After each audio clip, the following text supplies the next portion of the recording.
Hey everyone, today we are going to be talking about high school. And high school was definitely another challenging experience. It was one where I learned so much. It's one that I reflect on, and there are some things I wish I did differently. And there are some things that I did really well in high school.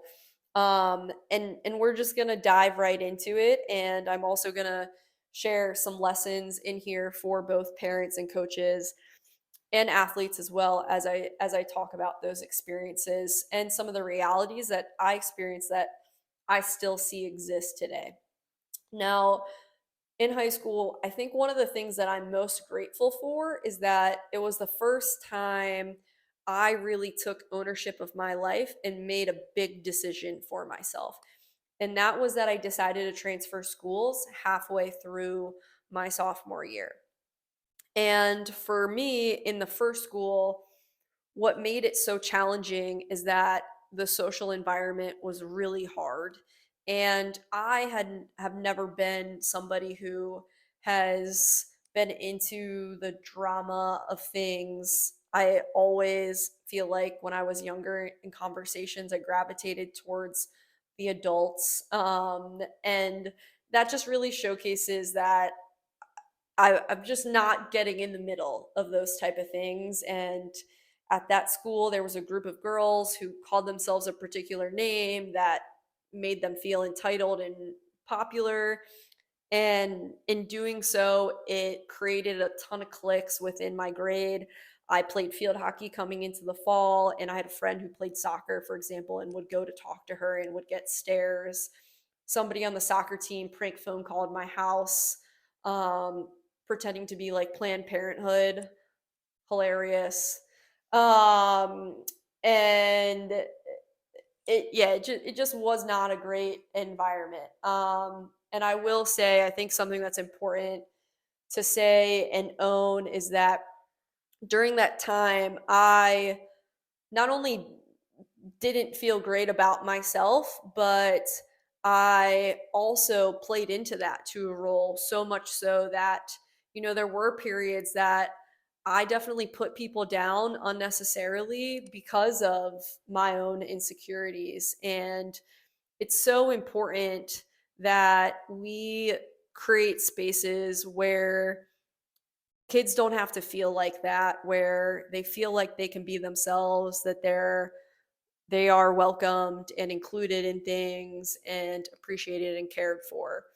Um, and I wish I could take that back. I really do. But unfortunately, I can't. I can just focus on what I'm doing moving forward and try to create better spaces and help educate people to create better spaces for others as well. But transferring, what that allowed me to do is be in a different environment. Now, what I will say is that it was not welcoming in the sense of me coming out. I knew I could not come out in that space.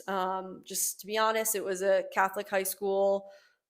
My grade was full of great people, but a lot of really immature boys. Again, great humans now, but not so much back then. And I am so happy that, to be honest, I didn't come out then. I think that life would have been really hard for me. And that's why this is just a broader subject. I'm not going to dive too deep into it, but when we are having conversations about being our authentic selves, sometimes it is better for athletes to just frankly be safe in keeping things to themselves. And sometimes that is okay if they need to do that. Now, again, we want to make spaces where they feel welcome to do that. I certainly didn't feel that way to do it, but we can keep trying to make more welcoming and open spaces. So I do think that is important to acknowledge.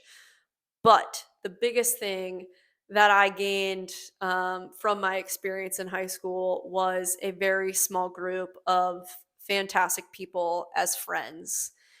And they really are some of the most amazing people who have been with me through some of the hardest times in my life.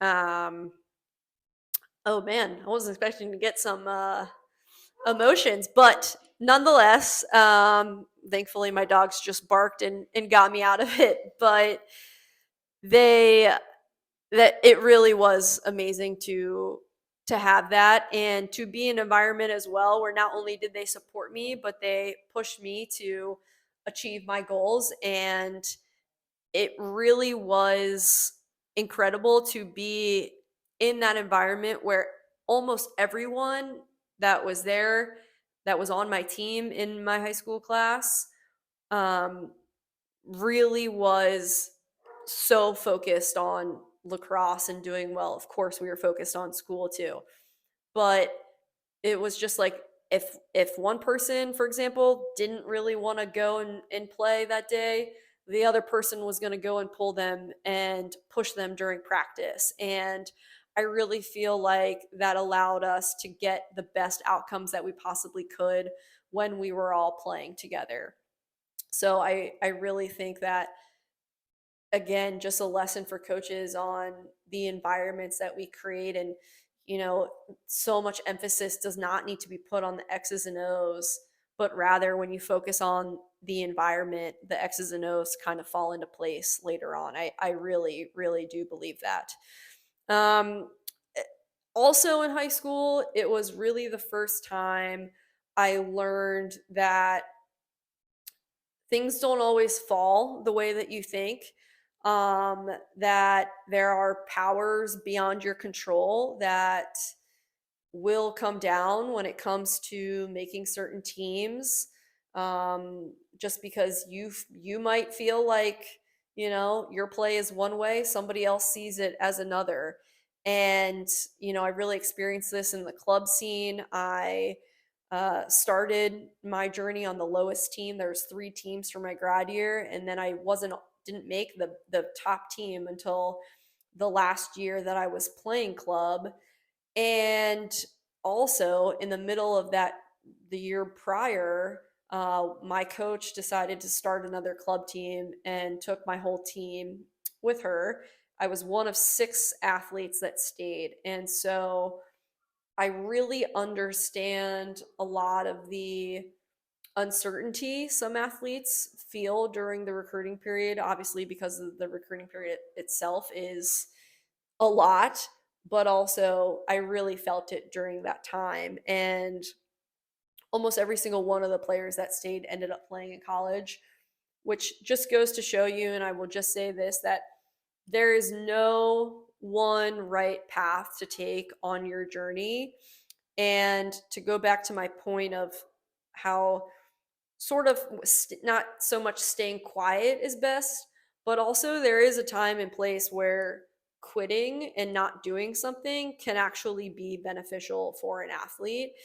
And I definitely recommend thinking about that if you as an athlete find yourself, or you're a parent and your child is in a situation that is not healthy, either on the school side, the club side, um, or any environment. There's nothing that is going to come back at your child for leaving. I've been advising a lot of athletes that have switched clubs, that have maybe even considered not playing for their high school team simply because the coach is not creating a great environment that is supportive of their well-being. Because the thing is, if you do not feel good as a person, there's no way you're going to be able to show up and perform at your best. There's just no way that that's possible. So I really think that that is important to acknowledge. The other thing is, I absolutely tried out for some of these teams like Under Armour Underclass and did not make them 2 years in a row. And then my senior year, I got every accolade that was available, including Under Armour All American. And one, I feel like that just goes to show, like, what sense does that make? I mean, yes, you could argue that I got better. Secondly, at the end of the day, when I went to college, like, those accolades don't matter. Sure, they nice to have, but like I mean, it's been like 15 years. It's not a big deal. Um, and I just feel like we make so much emphasis on those things, and it's just not the most important thing. The most important thing when an athlete is in high school is that they are focused on their development physically, mentally, emotionally, and socially. If those things are all in line, you are setting your athlete up for a very successful future.